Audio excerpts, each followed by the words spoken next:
Hello बच्चों, चलिए प्रश्न को पढ़ते हैं। यहाँ पर लिखा है कि ये सही विकल्प का चयन करें बच्चों। तो ए विकल्प कहा जा रहा है कि एक मूल राशि जो है विमीय दृष्टि से शेष मूल राशियों से बने पदों में नहीं लिखी जा सकती है। फिर बच्चों बी विकल्प है बच्चों, सही राशियां जो है सभी राशियां विमीय दृष्टि से मूल राशियों से बने पदों में लिखी जा सकती हैं। फिर बच्चों सी विकल्प है कि एक मूल राशि की शेष मूल राशियों में विमा जो है सदा शून्य होती है। फिर बच्चों डी विकल्प है कि एक व्युत्पन्न राशि की विमा किसी मूल राशि में कभी शून्य नहीं होती है। तो चलिए बच्चों प्रश्न की मूल अवधारणा देख लेते हैं बच्चों। इसमें समझ लेते हैं कि जो भौतिक राशियां होती है बच्चों वो दो प्रकार की होती हैं। एक तो बच्चों हमारी मूल राशियां होती हैं और दूसरी व्युत्पन्न राशियां होती हैं बच्चों। तो जो मूल राशि किसे कहते हैं बच्चों? मूल राशियां तो ऐसी राशियां जो बच्चों किसी अन्य राशि पर निर्भर नहीं करती है। तो ऐसी राशियां जो अन्य राशियों पर निर्भर नहीं करता है बच्चों वो मूल राशियां होती हैं। राशियों पर निर्भर नहीं करती हैं। जैसे कि बच्चों उदाहरण के तौर पर अगर हम देखें बच्चों तो जैसे लंबाई है बच्चों, ये लंबाई हमारी मूल राशि है। जैसे कि बच्चों समय या फिर बच्चों ये कह लें द्रव्यमान, तो बच्चों ये हमारी मूल राशियां हैं आदि। उसके बाद बच्चों देख लेते हैं कि व्युत्पन्न राशियां क्या होती है बच्चों। तो जैसा कि इसके नाम से ही बच्चों पता चल रहा है कि ये व्युत्पन्न की गई है बच्चों। तो बच्चों मूल राशियों से व्युत्पन्न की गई राशियों को व्युत्पन्न राशियां कहते हैं बच्चों।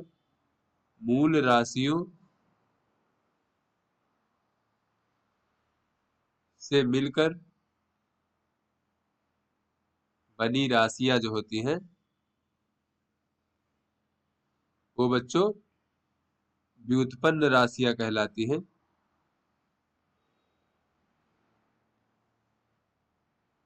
इसमें बच्चों अगर हम उदाहरण के तौर पर देखें बच्चों तो ये जो बच्चों हमारा बल होता है, बल होता है बच्चों द्रव्यमान और गुणे त्वरण।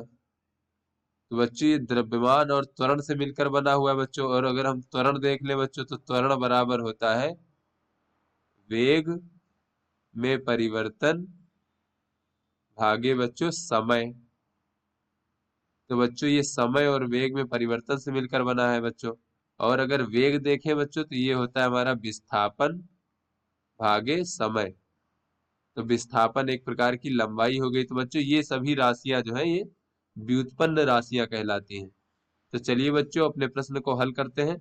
तो बच्चों यहाँ पर हमें सही विकल्प का चयन करना है। ए विकल्प कहा जा रहा है कि एक मूल राशि जो है विमीय दृष्टि से शेष मूल राशियों से बने पदों में नहीं लिखी जा सकती है। तो बच्चों यहाँ पर अगर हम देखें तो बच्चों कोई भी एक मूल राशि है वो स्वतंत्र होती है बच्चों, किसी अन्य मूल राशि पर निर्भर नहीं करती है बच्चों। तो ऐसे में बच्चों उसको जो है हम अन्य मूल राशियों के पदों में नहीं लिख सकते। जैसे कि बच्चों हमारा द्रव्यमान है, तो द्रव्यमान को बच्चों जो अन्य राशियां हैं द्रव्यमान के अलावा जैसे कि लंबाई या फिर बच्चों जो समय है या फिर बच्चों और जो चीजें हैं जैसे कि तापमान है मूल राशि बच्चों, या फिर धारा हो गया। तो द्रव्यमान को बच्चों जो अन्य मूल राशियां बची हुई हैं तो उनके पदों में नहीं लिखा जा सकता क्योंकि द्रव्यमान किसी अन्य पर निर्भर नहीं करता है बच्चों। तो ये हमारा सही विकल्प हो गया बच्चों। फिर बी विकल्प कहा जा रहा है कि सभी राशियां विमीय दृष्टि से मूल राशियों से बने पदों में लिखी जा सकती है बच्चों। तो बच्चों यहाँ पर देख लेते हैं कि बच्चों जो हमारी मूल राशियां होती है तो बच्चों उनको तो मूल राशियों के पदों में ही लिखते हैं। और जो व्युत्पन्न राशियां होती है बच्चों वो भी मूल राशियों से मिलकर के बनी होती हैं बच्चों।